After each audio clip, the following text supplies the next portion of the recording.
Obviously, it was a disappointing loss on Saturday. We'll regroup very quickly and move forward as we go on the road twice this week to South Alabama and Texas State. And with that, I'll take questions. Mike, are you getting into the regular Thursday, Saturday routine? How important is that? We are getting off of the NBA schedule without the NBA amenities and getting into a Thursday, Saturday routine, which I think is going to be very important moving forward.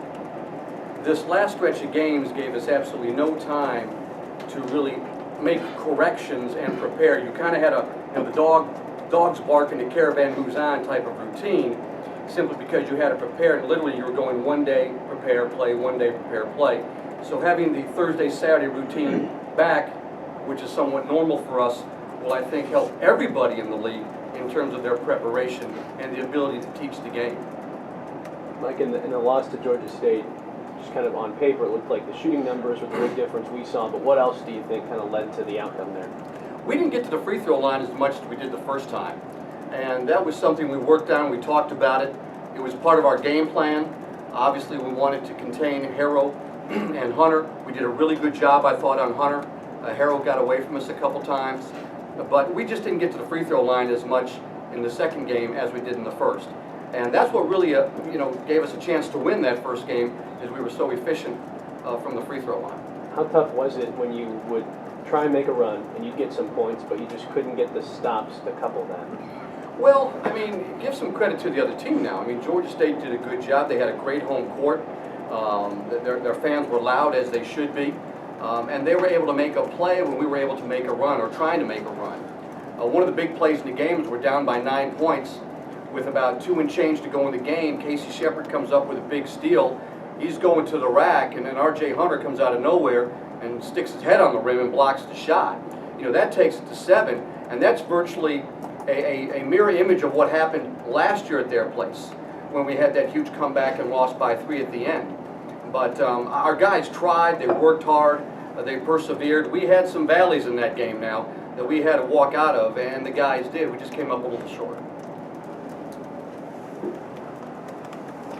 Well, I guess looking ahead, South Al, not the way you wanted it the first time. I guess it starts with Ken Williams, would you believe? Getting him back off 28 points? Yeah, they've done a really good job of riding their ship. They got off to a rough start, and they're very efficient offensively. They take good shots and they make good shots. And when you do that, you're going to be an efficient offensive team. And I think they're playing with a great deal of confidence right now. Last year we went over to their place. We came out of there with a loss. They played very well. They shot the ball very well. The whole thing for us in going over to Mobile is make shots. Take good shots, make good shots, and we'll come out on top. But right now they're a very good basketball team, playing at a pretty high level with a lot of confidence. Are you getting any indication from the players about the way South Al treated us on our home court?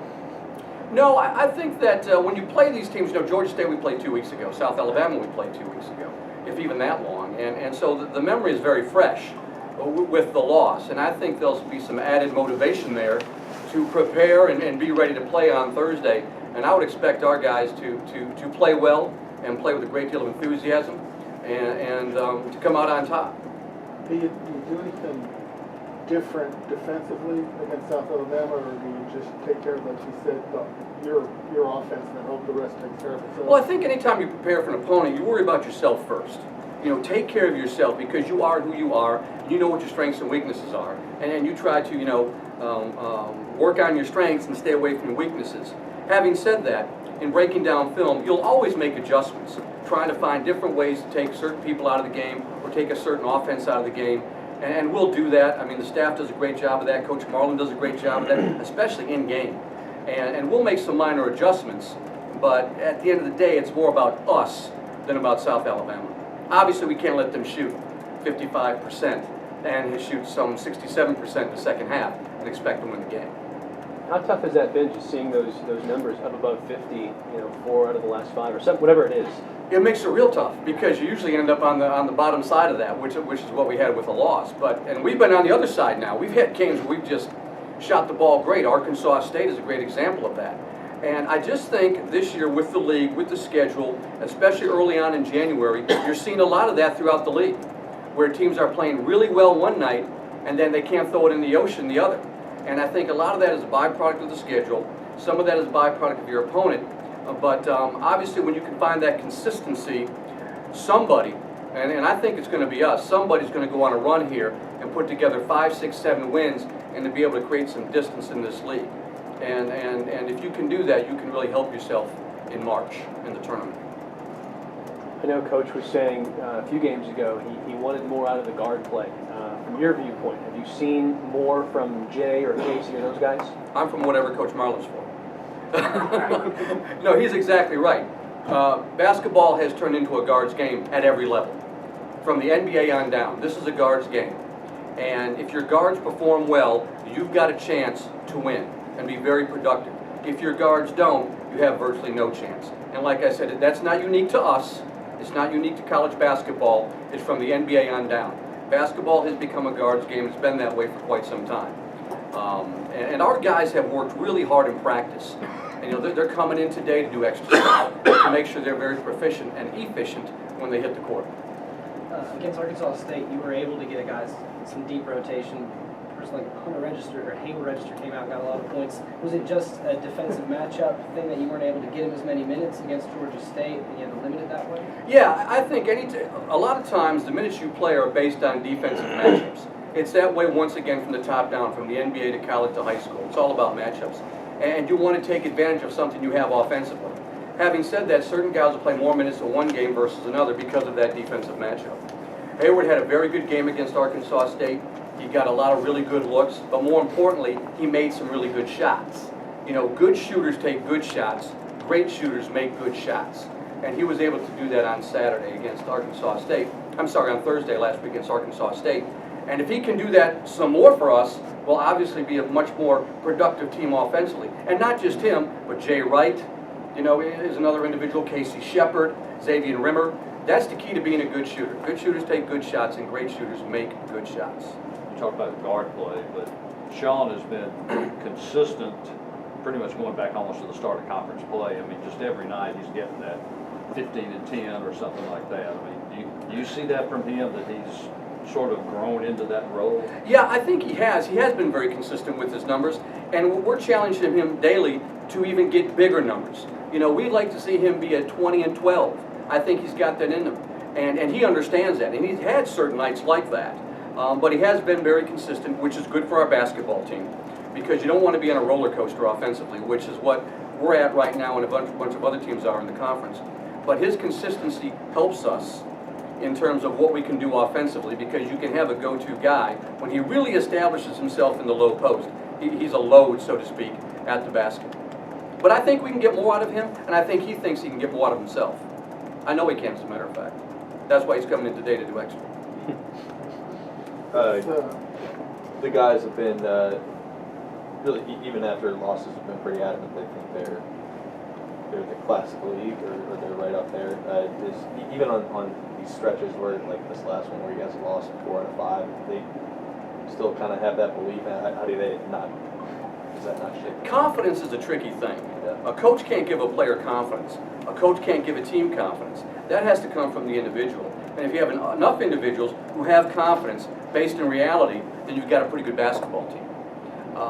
You've got to be able to think that I belong on this floor. I'm able to take this shot. Because if you're not, you don't belong in the game. And we've got a lot of guys who want the ball in critical times to take that shot. And that's something that's good for any team, regardless of sport. But you've really got to take this one game at a time. And that's old Bill Parcells. Bill Parcells saying you are what your record says you are. So you take this one game at a time. And with the schedule the way it's been in January, I want you guys to think about this. We opened up the season 4 games in 10 days. 3 of those 4 were in 5. We take a weekend off. Then we come back and play 5 in 10 days. From the first game that we played against Little Rock until Texas State, you're 2 days into December 29th, we will have played something like 12 games in 30 days. That's really difficult for anybody. And there's a bunch of other teams in our league who have done this. So when you talk about having confidence in your game, when you're on a roll where you're one day prepare, play, one day prepare, play, you don't have a whole lot of time to help yourself with your confidence by getting in the gym doing extra work. We're going to have that now with that Thursday, Saturday. And like I said, a lot of the guys, we're taking today off from practice. Today is a study hall day and a film day, and they're going in the gym to do work on their own, which I think tells you something about their mindset and where they're at. But confidence is a very fragile thing, and it's something that you can't give it to somebody. You've got to own that, and you've got to believe in it if you're going to be an effective and efficient player. Bob? Sort of related to what Luke was just saying, and it's kind of a cliche thing, but there's a lot of talk about how much parity there is in the league this year. But really, how much difference between, or how little difference between the top and the bottom is there this year? Look at the scores. Look at the results from games. I think there's very little difference from the top to the bottom, and I think this is going to go down to the last week, not only to see who the buys are, who the winner is, but the difference between the 5th place team in the tournament and the last place team is going to probably come down to some sort of tiebreaker, you know, and you're going to have to have a degree from MIT to figure that out, you know, and I'm not talking about, well, never mind. But you have to have a degree from MIT to figure that out. So, I mean, it's the parity, and it is a cliche, the parity is there.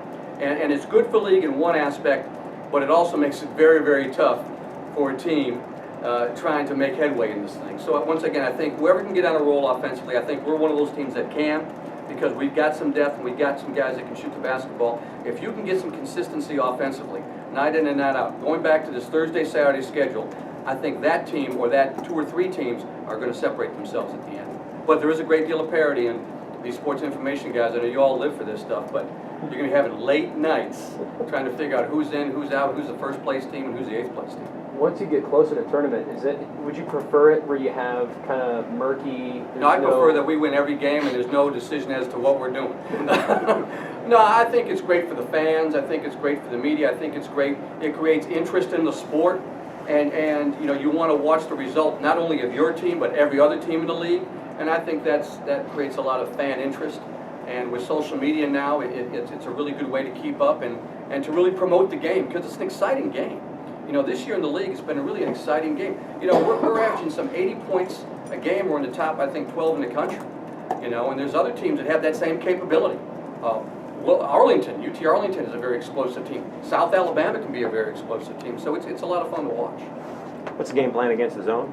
The game plan against the zone is to make shots, and the game plan for every game usually is to make 1 more point than your opponent. That's kind of what we go on. Schultz, no, but you got to move the basketball. You got to work the ball inside out, and you can't go east to west. You got to go north south. You've got to expose them on the dribble, but when you do that, you're trying to get 2 to guard 1, and when you get 2 to guard 1, you've got to make that extra pass, and that person has to be ready to shoot the basketball. You've got to establish some low post play in order to flatten out that zone. And that's something that we talk about consistently during timeouts and games and practice. Throw the ball below you, get the ball below, flatten out the zone, create angles, and then play at the basket. You just can't rely on the jump shot. You've got to work inside out, and you've got to make 2 guard 1. Now that you've talked about one at a time, you're making that traditional South Alabama, Texas State run this weekend. You're going against a team you talk about very efficient offensively. Now you're going against a team that seems like they don't even like to shoot. What? Right. No, it's How going to hard be. is that? No, it's going to be interesting.